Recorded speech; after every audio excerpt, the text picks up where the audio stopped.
So welcome back, class. We'll continue on structure, sign, and play by Derrida. So we are doing the decentering of epistemology by the famous 19th and early 20th century thinkers. We are almost finishing this today. So I think if there are any doubts also after this, you can ask me. I've been doing this for quite some time, almost 2 months, I think now.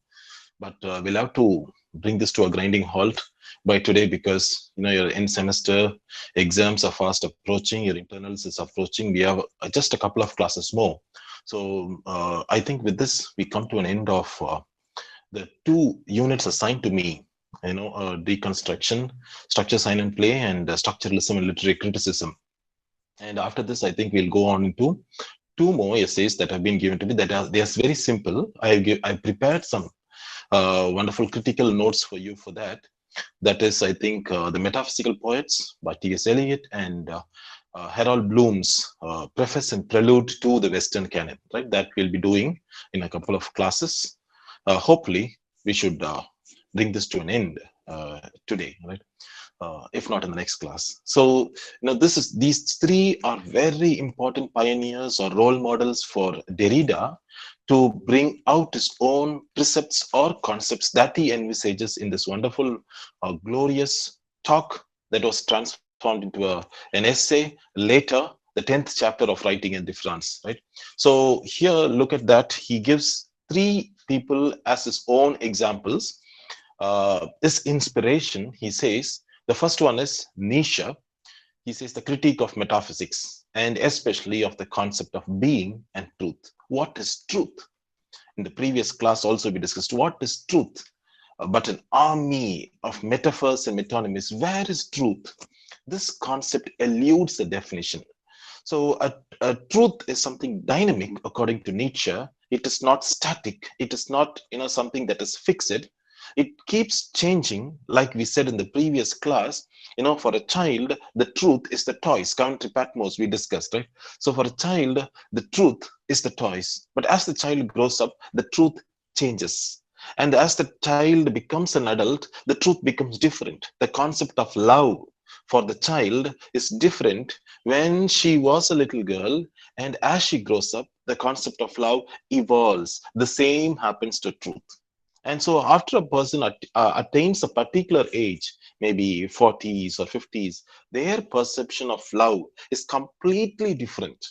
The way they look at the concept of love. Similar is the way with truth, says Nietzsche. Nietzsche says truth is not something static, but keeps evolving. It's like language, right? So how can you, say that truth is fixed? And truth escapes definition. You are in a constant pursuit of it. The truths that you and I have been given down the ages, the metaphysical truths, are highly prejudiced. The reason is they construct binaries. They privilege one at the expense of the other. That means they construct hierarchies also. So one at the exclusion of the other is and could not be the truth. That's what he says, right? That's why Derrida uses Nietzsche as his example. Remember that wonderful text, Beyond Good and Evil. What is good? What is evil? Right? It is something that you and I have agreed by common parlance as truth or falsehood, as good or as evil. So the Nietzschean critique of metaphysics and especially of the concept of being and truth. So truth is something that you can trust with your own senses, according to Nietzsche. So where is truth? Only your own senses, the way you, access reality. Therein lies the truth. But again, there is a question. So is truth subjective? Because, the previous version, Nietzsche tells us truth is not objective. It is not outside. You cannot qualify truth as this. So is truth really subjective? No, right? It is relative. Relative in the sense the way you approach it is different from your own personal perspective. And so he says it is a constant searching. It is not fixed. One person's meat is another person's poison. We know this wonderful axiomatic statement. So where is truth? It is not in the presence, right? So in the next one is the Freudian critique of self-presence. Another important philosopher who comes to the defense or a rescue of Derrida. So a critique of consciousness. Why? Because again, the concept of presence is critiqued here. The conscious that you and I are experiencing right now is just the tip of the iceberg.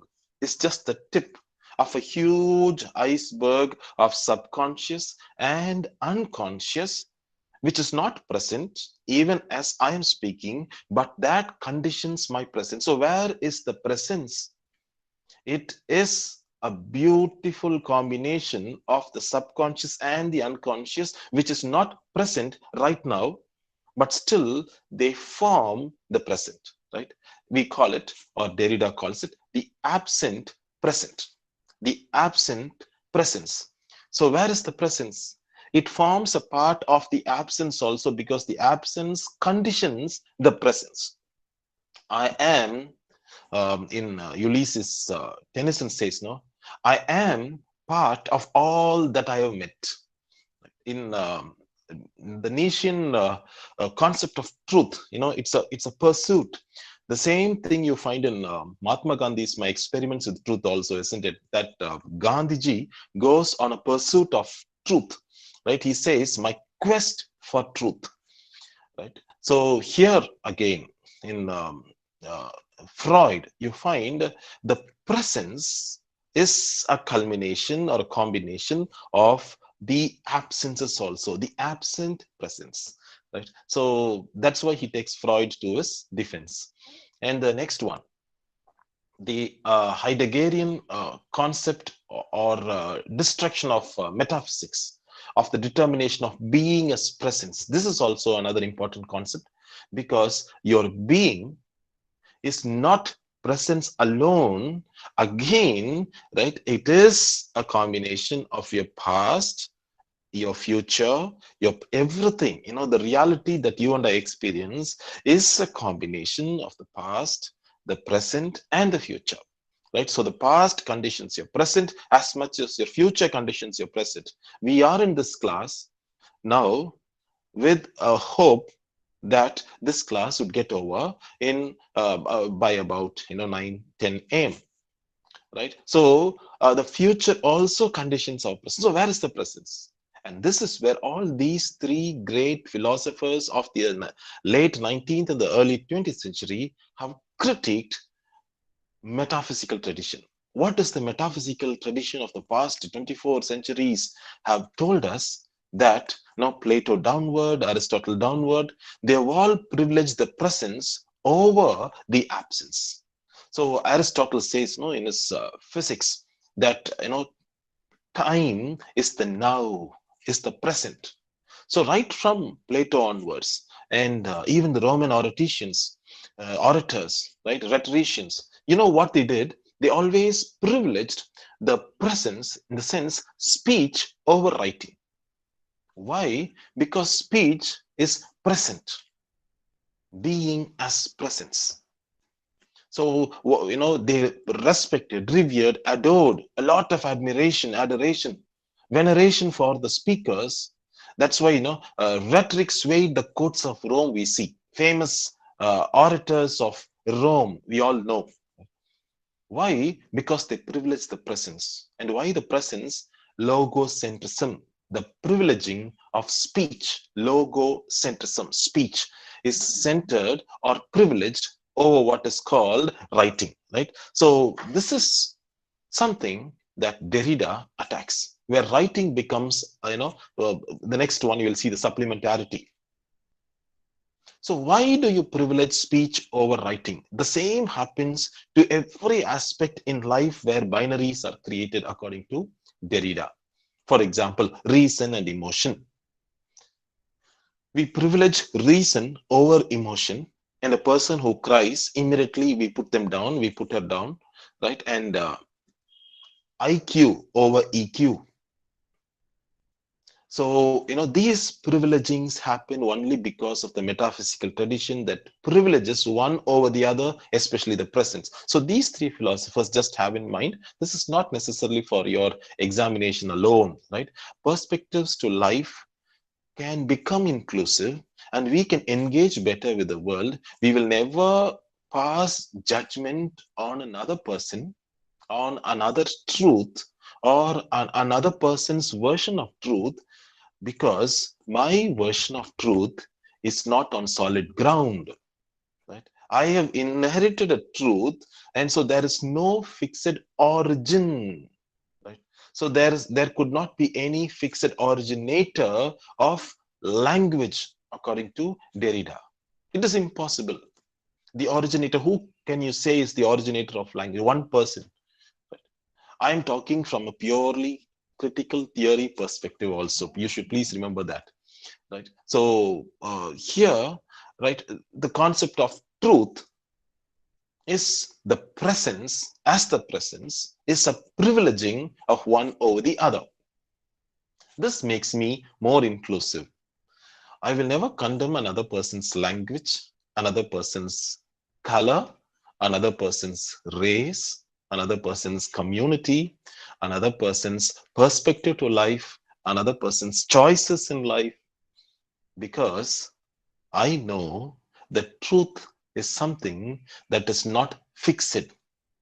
It keeps evolving and it differs from person to person to person. There are multiple truths, right? That is why they say, incredulity towards meta narratives. You must have read it in Lyotard's, famous The Postmodern Condition.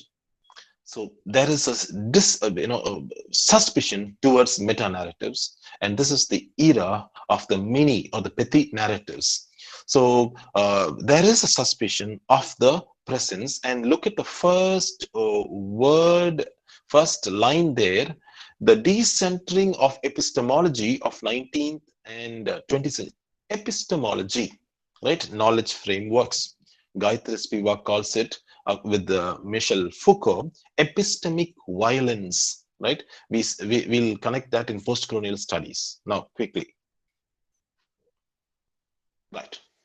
So, when truth is something relative, that we saw in the basic precepts of theory, remember in that particular beginning theory book, that, right, the basic premise, the 5 basic postulates of theory, right? Politics is pervasive, language is constitutive, truth is contingent, right? We saw there, no? So it is relative, right? It is relative. When truth is relative, uh, the concept of totalization becomes a falsity. It becomes absurd. How can you totalize anything? You can never totalize anything, right? Totalization sometimes becomes useless and sometimes becomes impossible. You can't totalize everyone in a particular nation as this. You can't totalize a particular linguistic people as this. Totalization is a falsity, right? And sometimes impossible. um, that's what he says, the first bulleted point. This is part of the text, right? I'm not giving you anything of my own part of the text. I just given you the highlights here so that you can approach the text later. Totalization is the idea that there can be no system that explains everything, but according to Derrida, this system does not exist. Totalization is impossible, right? The 2 reasons why it is impossible are, there is far much knowledge to master. How many languages do I know before I comment on another language? How many religions have I studied myself or practiced myself before passing my verdict on another religion? How many communities or races have I empathized with or studied or imbibed myself before passing my verdict or judgment on another? And that's what he says. There is far too much knowledge to master. And ours is a very short period of time, right? If we can have 60 years of productive life, right? 20 plus 20 plus 20, right? Already 20 years over. For me, 2/3 over, right? So 20 plus 20 plus 20. In the short span of life, how many books could we have read? In the infinite, vast river of literature, how many books could we have read? Or how many, races would we have analyzed? Communities we would have, looked at or studied. It's impossible. Even a PhD takes you, for me, a PhD took 9 years to complete. Even one PhD on one particular area of study, a PhD, you all know, is a very narrowed field of study. Even that takes around 9 years, 12 volumes of a book that I took. So how can you say that you can totalize knowledge? That's what, Derrida. It's impossible, right? The two reasons why it is impossible are there is far too much knowledge to master, right? That is a classical reason. The second one, because there is too much play. What Derrida calls a decentering. A decentering play means, right? A decentering, what Bakhtin would call the carnivalesque, right? So, and this is very important for Derrida. Like the word supplement, something that attaches itself, like in the newspapers, daily newspapers you have, right? The supplement that supplements, in the sense, without the supplement also it could be there, right? But it comes as an attachment. But even without that, this could exist, right? So here he talks about the movement of supplementarity. The movement of supplementarity is the movement of play that is allowed because of the absence of a center. The supplement is very important to Derrida. So then a sign is needed to replace the absent center. So the center is now absent. Language becomes discourse. Meta-narratives become micro-narratives. This sign, he calls it the supplement, the absent presence, right? So the example that is given there at the bottom of this, slide, the relationship between speech and writing. Writing is subordinate to speech. It is absent. Speech is present. This privileging, right? So therefore, writing is a supplement to speech. And who said writing is a supplement? Rousseau, right? Rousseau was the first one to say writing is a supplement to speech, because in speech you can see live, you can ask questions like now you can do, right? But after it is recorded, or after I leave this class, you cannot necessarily possibly access me live because it has stopped, right? Maybe this class is for a particular duration. After that, you can't approach me live. Or authors of the past, they have written it down, but you can't approach them live. You can't access them live like you do in the Tata Literary Fest that's been happening these past few days till the end of this week. Please, take some time to listen to these great writers, right? You need not go all the way to Mumbai or to Delhi or to Bengaluru, right, to listen to these great writers today, right? I used to do that every year for the past decade and more. Spend thousands of rupees to go all the way to Dehradun or to Delhi, in the cold air, right? So now they are live in front of you on YouTube. You have to just press a button and listen to them, see the way they talk, right? Yesterday there was a very young lady, Maria Konikova, who spoke, right, very extensively on, right, poker, how it helps her condition, right, in this strategic decision making in life, right? Some of these facets will give you some ideas. She says before she got the services of the great poker master, she had to do her homework. She did a lot of homework, she says. When she was just 29 years old, she wrote a book, Mastermind, New York Times bestseller. She's also a journalist, a psychologist. And she says that she did a lot of homework before she could approach someone to guide her. So I equip myself. A lot of great writers today. I think another stream of writers are waiting for your company. If you are free, even this morning, Sudhamurthy is giving a talk. Right, Sudhamurthy has given us a unique brand of feminism called social feminism, not socialist feminism. That's different. Social feminism. So if you are interested, right, in doing research also on Sudhamurthy, I prefer Sudhamurthy over a whole lot of other writers, because we can relate with whatever she says in a very simple, direct, matter-of-fact way. She'll be online, I think at 10, right? I could also send the link to your class. Please listen to such great minds, right?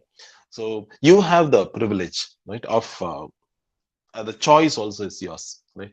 You could listen or you could just ignore them and do other work also. So here, right, speech has always been privileged over writing, says Derrida, right? Logocentrism, right?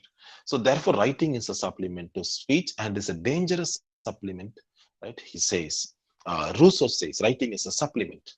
Right? Writing is a supplement.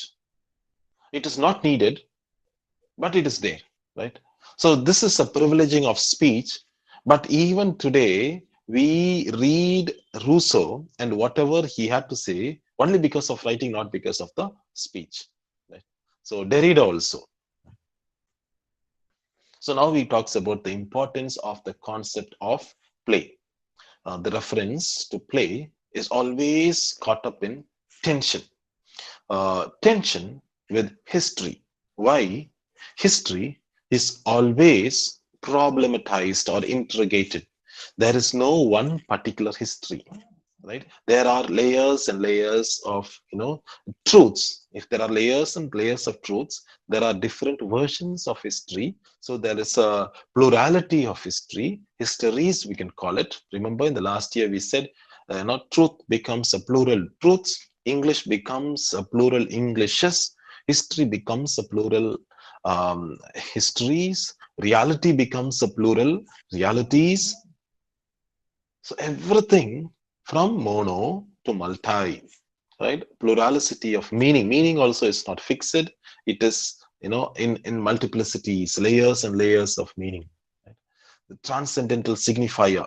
Remember, in the transcendental signifier, you can't even think about that today. So tension with history. First of all, how can history give us one version of the truth?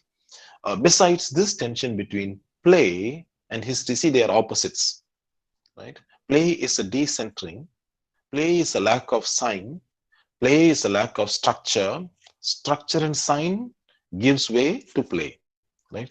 So play, the next PowerPoint, you'll see that the bulleted point, play is the disruption of presence. What a beautiful, right, thought.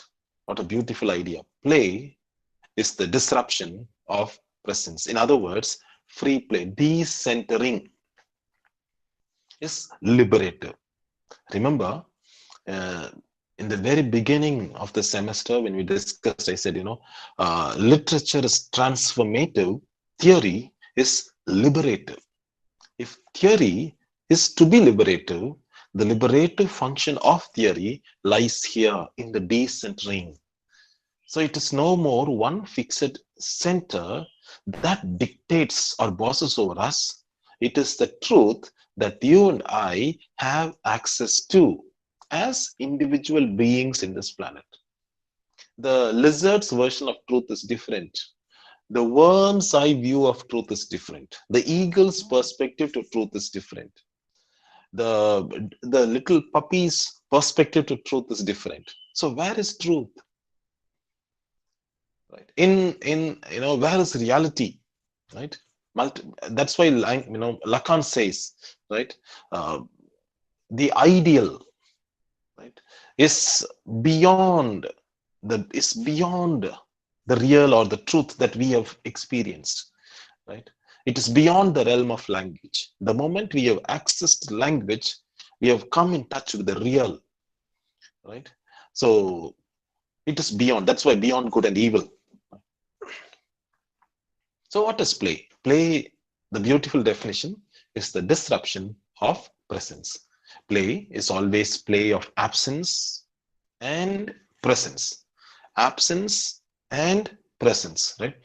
But if it is to be thought radically, play must be conceived of before the alternative of presence and absence. It is neither the presence nor the absence, because we are not going to privilege anything here in a binary, presence or absence. It is the alternative that should be conceived, uh, before a presence or an absence. So what is this play?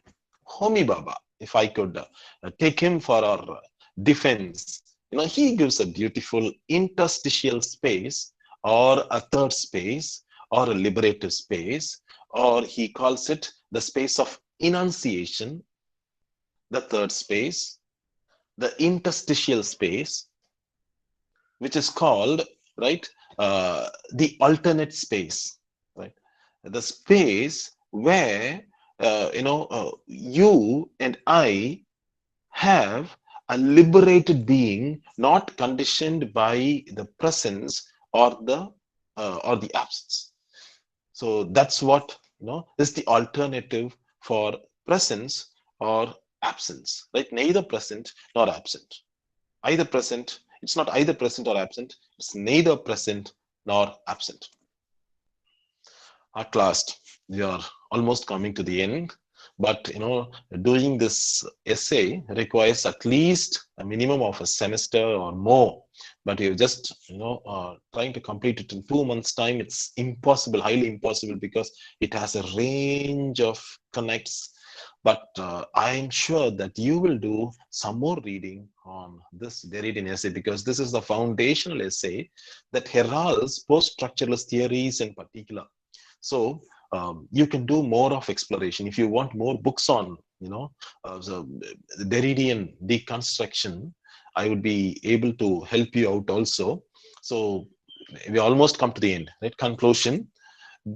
Thus, the irreducible plurality of deconstruction exposes what? The undecidability of presence, or the metaphysics of presence. Undecidable, meaning is undecidable, is unstable, because meaning has been agreed between you and me. The undecidability of the metaphysics of presence in all its formulations, whoever has formulated it. Plato has formulated something, but the meaning is undecidable. Aristotle has formulated something, the meaning is undecidable. So we have formulated it, or we have constructed it, or we have made it a part of a structure that we believe in. Gramsci would call it, hegemonic. So undecidability, or aporia, A-P-O-R-I-A. This is the word that Derrida uses. In other words, because all naming is inhabited by difference, a postponement, right? The next word is, difference, he says, right? All meaning is inhabited by difference, to differ, right? I am this because I am not that, difference, right? And defer also, deference means postponement of meaning, right? That is the beauty of deconstruction, that there could not be any fixed meaning in something. Truth is not contained in something, but the versions of truth. Nietzsche is very critical of Christianity in that. Right? I'm just echoing a critical concept here. He's very critical because they formulate versions of truth and shove it down your throat and say, this is the truth, you believe it. Beyond this, there is no truth. So, like that, every religion. Yuval Noah Harari, right? 21 lessons for the 21st century. He says towards the end, in the 21st lesson, he talks about meditation, vipassana, right? Where he says, that is truth for me. Finally, I found out that there is meaning to life. Celebrate his version of truth. Similarly, right? Everyone has their own versions of truth. So where is truth? Is there any fixed truth that can be objectively quantified, verified? Deconstruction says no, because, right, it keeps meaning keeps changing. If meaning keeps changing, the concept of truth and the meaning of truth also keeps changing, right? Endlessly deferred. The proper name is always already under erasure, right? What a beautiful erasure. This is also another concept used by Derrida. Derrida therefore sets play free. Play was restricted. There was a hierarchy. But now Derridian deconstruction, right, gives a death blow to a whole history of metaphysics that has privileged presence over absence, that has privileged, one over the other, that has constructed hierarchies. Now there is no more hierarchy. There is no more monocentric version to reality. There are multiple ways to approach the concept of what is called truth, which is, right, not an ever fixed mark here. It keeps evolving. So Derrida therefore sets play free, because play is, according to Derrida, free play, and free play, according to Derrida, is fair play. So in the joyous Nietzschean affirmation of the play of the world, a world without a center or without origin, right? And this is the affirmation that Derrida tries to convey through his wonderful lecture or talk titled Structure, Sign and Play in the Discourse of the Human Sciences. And when we cultivate this, this thought process that truth is elusive, you know, please don't think that it applies to every facet of our life. Some of the ideals that you and I believe in to be true, not necessarily, but it gives us an elasticity or flexibility to appreciating the other person's version of truth and celebrating their versions of truth. When a student in your class writes a poem or writes a novel or a novella, or a student tries to write an essay, you can't necessarily pass a critical observation saying this is not nice. Maybe it is not nice for you. A reviewer of a movie who reviews a movie gives her version of the truth. That doesn't mean that is everything, because right here in the last line, he gives us this liberative framework that I appreciate another person.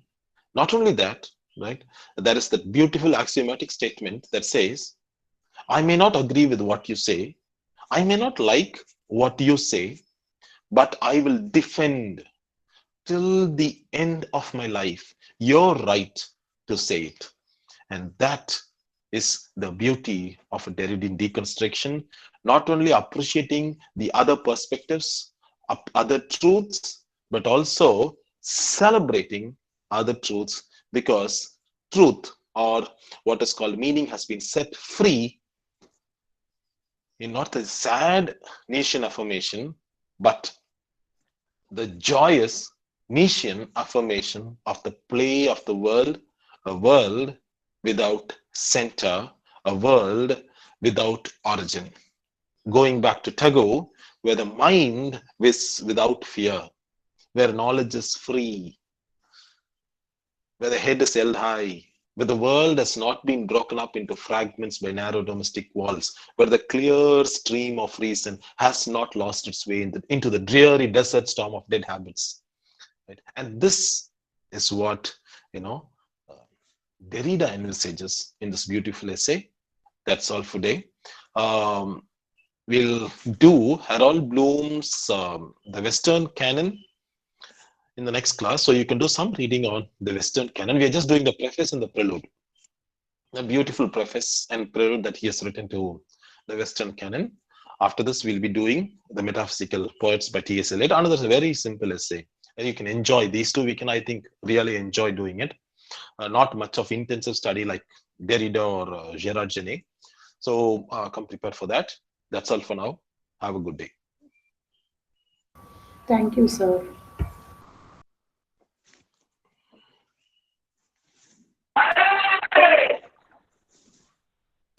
Thank you, sir. You're welcome. Thank you, Thank sir. you.